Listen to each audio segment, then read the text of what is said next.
Hello everybody, hi.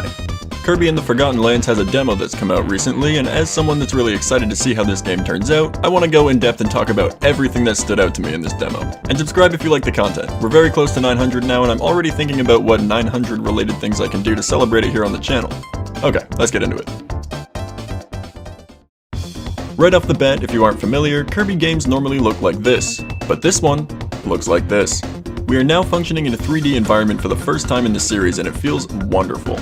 Not to mention the first world looks so good. The overgrown city theme really pulls me in, and it's fun to see Kirby run around a more real-life scenario instead of jumping through clouds or something. Even the enemies. Everything in this game feels like it's gotten a Super Mario Odyssey level of attention put into it. Now the first world is the only one we get to run around in this demo, but we actually get 2 levels and a 3rd boss level to play here. These levels took me a while to complete too, even though it might have been due to me admiring all the details I was coming across.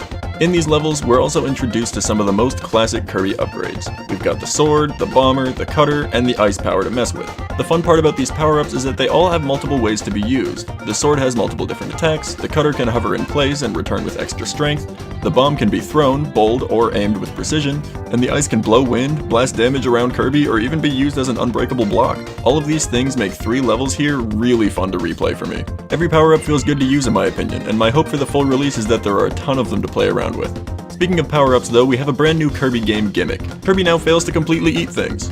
We've got a car, a pylon, and a water tower?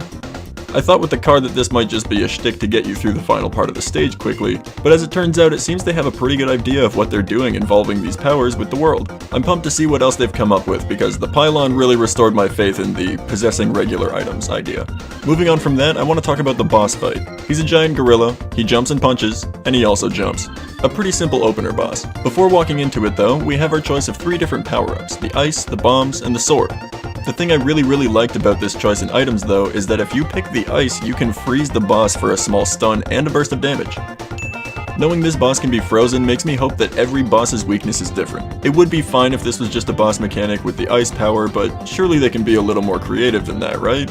Like what if a bird boss was weak to swords because you could easily cut its feathers off? I think that would be neat. And once all has been said and done, we've completed the demo. Or have we? Once you defeat the boss in this demo, they allow you to mess around with the upgraded forms of every power-up we've messed with so far. For the sword, we have slower, more powerful swings, as well as a charged slam attack. The bombs now link together so that if one blows up, all linked bombs explode as well. The icy wind now creates snowmen you can slide towards enemies as an attack, and instead of little bits of ice, you make tiny snowmen behind you with the charged attack. And then we have the cutter. This thing is a menace, and the reason is pretty clear why they didn't give it to us for the boss fight. Now instead of 1 cutter, we can throw 2.